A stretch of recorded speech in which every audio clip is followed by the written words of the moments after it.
The average person just doesn't care because it doesn't really affect them yet.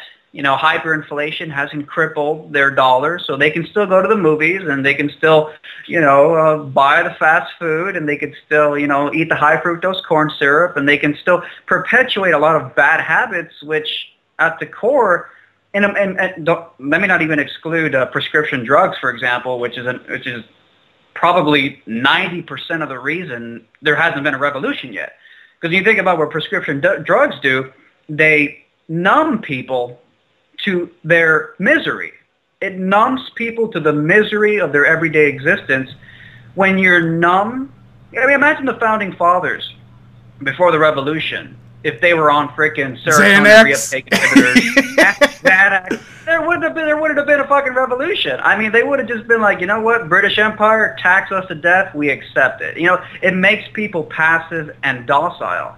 Yeah, absolutely, and I think you're starting to see that more and more. And obviously, we know the pharmaceutical industry obviously has things to gain from pushing all these drugs on people who are barely even, the drugs aren't even tested at this point. They seem to just guinea pig people in open trials. Like, oh yeah, don't worry about that. And then a few years later, like, whoops, we kind of messed that one up. It actually kind of makes you go out and have a shooting spree. But it's the gun's fault, though. Yes. It's always the gun's fault. Never blame the person that pulled the trigger or may have had some instability or, a bad life, And I just realized that there's a community of people online who are, like, trying to figure this shit out, who are trying to shatter the shackles of the matrix that they were born in. Because in many ways, a lot of us are just victims of this matrix. It's a phrase that's been coming into my head a lot the past few days is children of the matrix. And I know that's like a name of a David Icke book, but I don't really mean what David Icke meant. I think he was talking about reptilians or some shit. But what I mean by children of the matrix, is like, we are victims of what people from 100, 200 years ago did or did not do. We are born with the Social Security barcode number stamped on us. We're born with like $40,000 in debt. We are born tax slaves of this evil mechanical governmental machine, and we're just kind of like, it's so helpless sometimes. It seems so helpless. Like it's such an uphill battle to be born, a child, an infant, totally vulnerable, total victim to his circumstances, to be born into this matrix system. And for all the momentum of past generations, whether it's the founding of the Federal Reserve System or the excessive growth of the U.S. government, all these things over time, over hundreds of years, accumulate. And then here we are, 2014. Any child born today is a victim of all that societal momentum for the past 100, 200 years. It almost seems impossible for any newborn, anyone, to fight against this thing because it's so powerful. It's got so much momentum behind it. Like you said, we have a community that's obviously been growing over the last few years because, the internet is still fairly new. YouTube didn't come out till, 2006, something like that, right around there. So, I mean, you said 2009. YouTube was new then. There was only a few documentary films on there. It's not like it is today where you have hundreds of thousands of podcasters. You have liberty movement, militia movement, philosophy. You have basically anything you want. Which is a great thing to me. I think, that is the power. Yeah. Right. That's a great thing. Yeah. Yeah, it's fucking crazy when you look at the numbers associated with YouTube. And not even just with the liberty movement, just in general.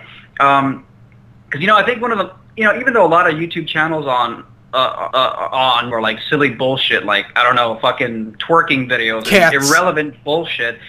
Cats, shit like that. Though I love cats, but it's just people are obsessed with their fucking cat videos. Even though a lot of the stuff on YouTube is bullshit, I think the very fact that 99% of the population isn't only looking at the TV for their entertainment, even if they're just going to the internet for silly bullshit entertainment that isn't relevant to like what's happening in the world. Even just the fact that they're no longer, their attention isn't glued to a TV with 900 channels that are owned by 5 major corporations. Like just the fact that there are now fucking thousands, tens of thousands, maybe more YouTube channels where people are no longer glued to their fucking television, but at least they might even be just a little bit more active. Even if they're just watching cat videos, at least maybe they're watching cat videos on their smartphone on the way to work or something. A little bit more productive than just glued in a docile trance in front of their frickin' 50, 60, 70-inch televisions being spoon-fed propaganda. At least when you're on YouTube watching cat videos, one of the recommended videos might be a crazy conspiracy documentary, or it might be, you know, an alternative news piece from the Vice YouTube channel. So just the fact that there's been this shattering, this decentralization of, you know, media content from the old 5 corporations that own all the fucking TV channels to YouTube and a million websites, that alone is a fucking huge advancement forward, at least in terms of human consciousness and where our attention is being held.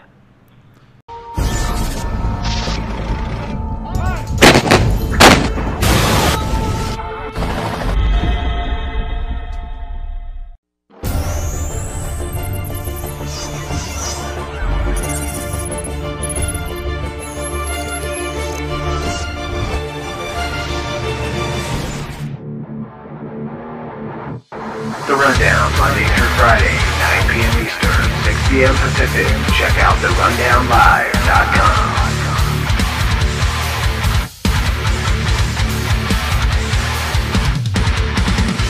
Mike P. Kriston H.